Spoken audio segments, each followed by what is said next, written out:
Olá, tudo bem? Bem-vindo a mais um vídeo do canal Últimos Dias com Osman Salles. Purim, a festa do Purim em Israel. O que significa Purim? Vamos ver inicialmente o que significa Purim. Purim vem de uma palavra hebraica, pur, que significa sorteio.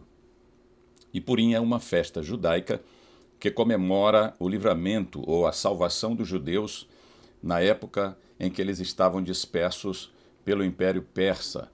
E o primeiro-ministro Amã, primeiro-ministro do rei Assuero, do Império Persa, ele tensionou exterminar todos os judeus do Império, o antigo Império Aquemênida, tal como está escrito no livro de Esté, um dos livros da Torá ou do Antigo Testamento.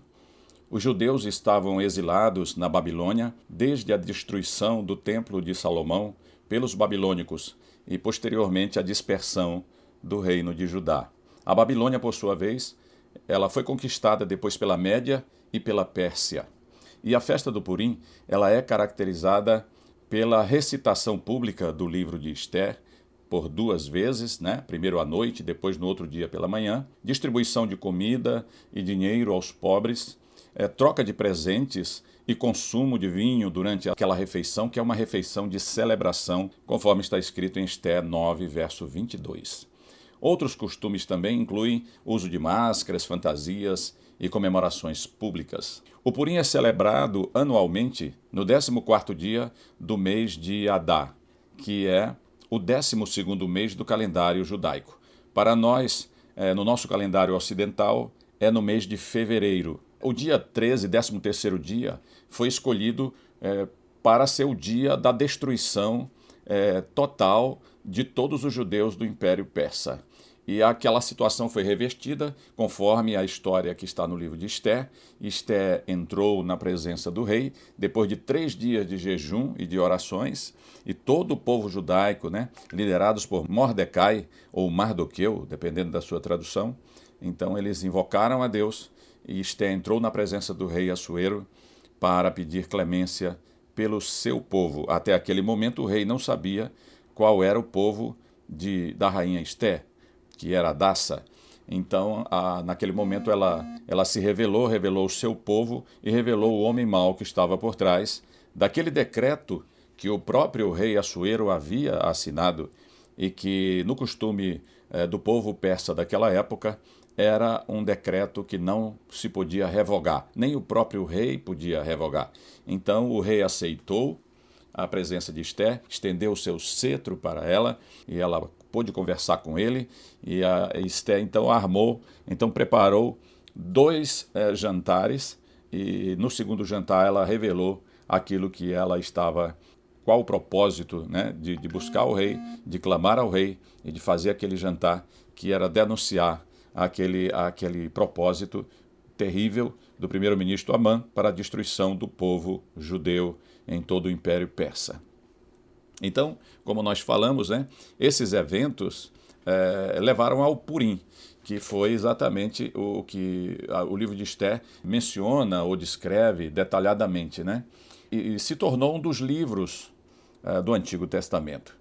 Esse livro, essa festa ela é muito mais de caráter nacional do que religioso. Ela não faz parte daquelas festas clássicas instituídas por Deus para a nação de Israel. Ela é uma festa à parte que o próprio povo o povo de Israel, disperso naquela época pelo Império, primeiro babilônico, depois medo e persa, ele então viveu aquela experiência, sofreu aquela perseguição, e a partir dessa intervenção de Esté, após 3 dias de jejum e oração dela, de Mordecai e de todo o povo judeu, depois daquele tempo de angústia, de desespero, então eles conseguiram que o rei baixasse um outro decreto, um outro edito, uma outra lei, para que os judeus pudessem se defender dos seus inimigos. Porque aquele decreto de Amã determinava que os judeus fossem mortos, massacrados literalmente, não podiam deixar nem crianças, nada, e os seus bens deveriam ser saqueados, tomados. E então a situação mudou, ficou invertida, depois da intervenção divina, porque na verdade eles invocaram a Deus, eles clamaram ao Deus de Israel, e Deus mudou a situação. E eles puderam, então, se defender e ainda matar os seus inimigos de todo o Império Persa. Portanto, por que nós estamos trazendo esse assunto da festa do Purim? Por causa da festa do Purim deste ano de 2021, nos dias 25 a 27 de fevereiro de 2021, né, que seria do 14º dia do mês de Adar em diante, toda a nação de Israel realizou esta festa do Purim. Acredito que todos os judeus no mundo inteiro festejam e celebram esse dia de libertação daquele decreto do Império Persa contra o povo de Israel, que já estava debilitado. O povo de Israel já vivia na dispersão, já vivia no meio do povo, de um outro povo, um povo estranho, já era um povo oprimido. Eles eram migrantes, né? Eles eram, mais do que isso, eles eram cativos numa outra nação, num outro império. Então, todos os judeus, o decreto determinava que todos os judeus deveriam ser mortos e os seus bens saqueados no 13º dia do mês de Adar. Então foi jogado Pur, Amã jogou o por isso que a festa é chamada de Purim, né?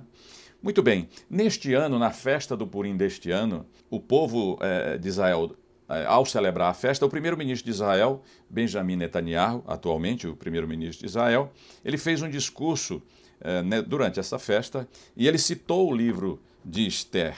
Ele recitou algumas passagens do livro de Esther e declarou que o Irã, que é a antiga Pérsia do passado, como antigamente, ela não vai conseguir seu intento de destruir Israel. Como nós sabemos, a nação iraniana, o regime dos ayatolás, né, o regime xiita, religioso xiita, né, do Irã, ele e seus aliados, que são a Síria, a própria Rússia, os palestinos, né, o Hezbollah do Líbano, né, que é um exército paralelo ao exército do Líbano, eles e o Hamas, eles lutam para destruir Israel. Na época da Guerra dos 6 Dias, o líder maior da Liga Árabe naquela época, que era Abdel Gamal Nasser, que era o presidente do Egito na época, e o Egito na época era o país mais poderoso de todos os países árabes, o que não é atualmente, né? Não é mais atualmente, mas naquela época era o mais poderoso.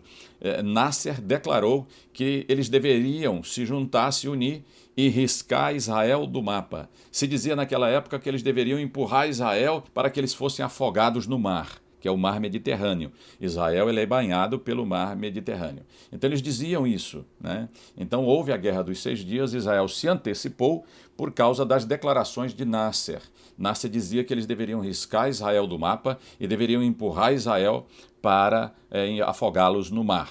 Então Israel entendeu que era uma declaração de guerra e, inteligentemente, tomaram a iniciativa de atacar preventivamente. E atacaram o Egito e os seus aliados, a Síria e a Jordânia, né, e o Líbano, antes de eles darem o primeiro tiro, né? E em 6 dias eles conquistaram aquela guerra. No primeiro dia, toda a aviação egípcia estava destruída, 160 aviões caça. Então, Israel venceu aquela guerra dos 6 dias, né? E venceu também depois, e tem vencido, né? Desde a sua fundação, nesses tempos atuais, em 1948, para cá, Israel tem enfrentado grandes guerras contra os seus inimigos. E atualmente, o seu maior inimigo, certamente, é a nação iraniana, que é a antiga Pérsia.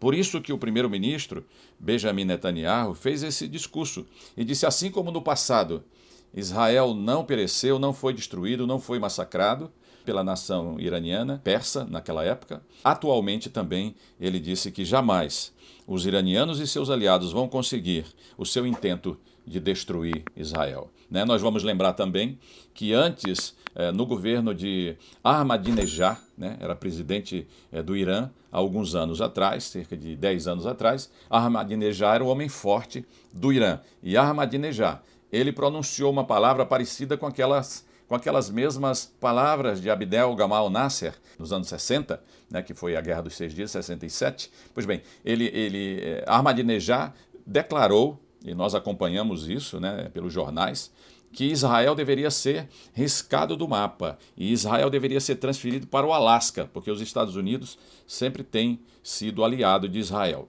Não é? Então, a mesma declaração de guerra, o Irã tem sempre declarado contra a nação de Israel. Então, Israel, Por que eles odeiam tanto Israel? Por que o mundo inteiro odeia Israel? Porque Israel é um projeto de Deus.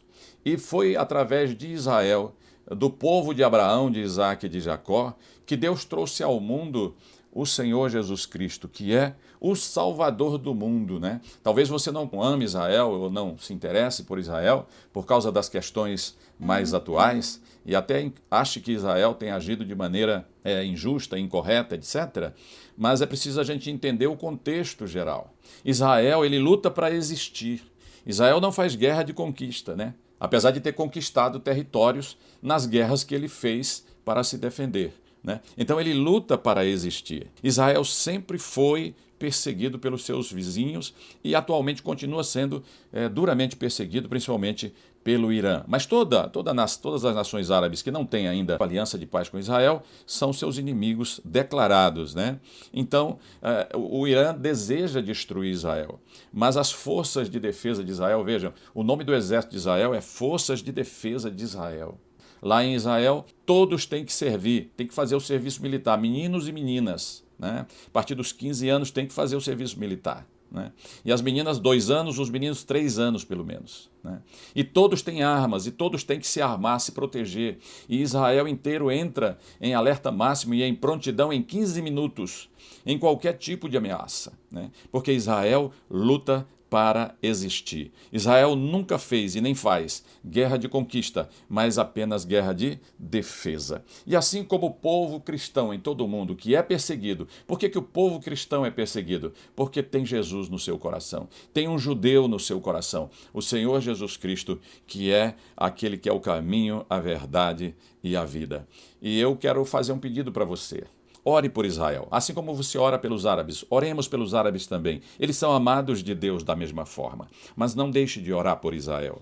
Sejam prósperos, diz assim a palavra de Deus, os que te amam. E a história de Israel é um livro sagrado, a Bíblia, as Escrituras, o livro que é a nossa única regra de fé e de prática. Não tem como não amar Israel. Se você não amar Israel, pela sua existência mais atual, mais moderna, você não pode deixar de amá-lo pelos seus patriarcas, Abraão, Isaac e Jacó, que Abraão também é o nosso pai, o pai da fé. Então oremos por Israel e nos preparemos para o grande dia, né, em que o Senhor vai levar a sua igreja, né, e daí virá a última semana de Israel, quando o Senhor vai lidar com as nações e com Israel. E jamais, olhando as Escrituras, nós podemos afirmar e até crer, né? E realmente crer, que nunca mais nenhuma nação, nenhuma força política nem militar vai arrancar Israel mais do seu lugar. Então todas as articulações do Irã com a Rússia, né? E a Bíblia fala profeticamente que Gog e Magog é a Rússia que vai descer, né? E vai atacar Israel, e vai invadir Israel. Na verdade, a Rússia já está, de certa maneira, fortalecendo os inimigos de Israel, armando os inimigos de Israel. Sempre foi assim e sempre será até o fim. Oremos por essas nações e oremos também pelo povo de Israel. E voltemos para a palavra e nos preparemos para o dia do arrebatamento da igreja do Senhor Jesus. Amém, queridos? Que Deus os abençoe e que Deus os guarde e até o próximo.